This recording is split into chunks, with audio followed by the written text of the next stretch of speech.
Well, here we are. This is a rather bold experiment, and by bold experiment I mean not very bold at all.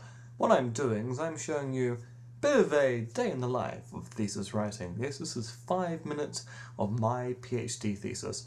As you'll see, I'm working in TechShop, which is my preferred medium of choice when it comes to using LaTeX, mostly because it's the most commonly used LaTeX editor for the Mac, and because it's actually relatively straightforward for people who know how to work with markup languages. That's rather boring, and I'm sure you're going, oh, I'm listening to this is rather dull. This particular part of the thesis that I'm working on here is looking at contrast classes. So I'm looking at the notion of the official theory, the official story, the received view, official opinion.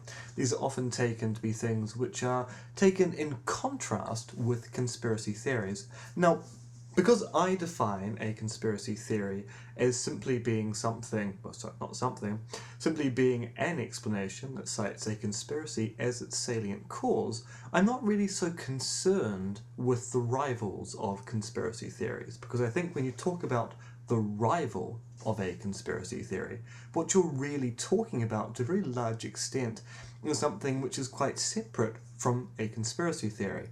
And as we should know, and I'm going to stress this point now, every explanation of 9/11 tends to be a conspiracy theory.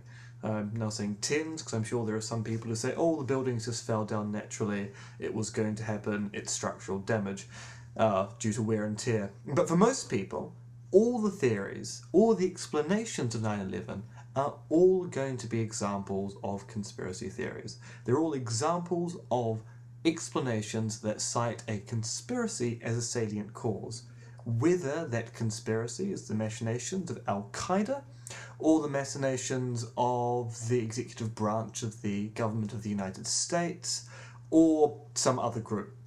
These are all conspiracy theories. And so I think it's actually slightly false as a dichotomy to talk about conspiracy theories versus official theories or official stories. What I think we should do is talk about conspiracy theories as being explanations, of which some are going to have official status, and in some cases conspiracy theories are going to be rivaled by non-conspiratorial official theories, but often conspiracy theories will be rivaled by other conspiracy theories, and one of these will be called official and the other one isn't. And there's a nice complex story here about why some conspiracy theories get labelled official and some don't. So in this particular part of the thesis, I'm looking at the terminology that's being used by the different people who are writing on this particular issue and trying to work out exactly what they mean by the various different terms: received view, official alternative, official opinion. These are all terms that get used. What do these terms actually mean? And so basically that's what I've been doing here. This particular part is actually wondering about whether the official, and say official story, as David Cody calls them, or official theories, as I like to call them, need actually refer to some kind of epistemic authority, some appropriately placed authority, or whether it actually should be something to do with the fun and the excitement of being a political official.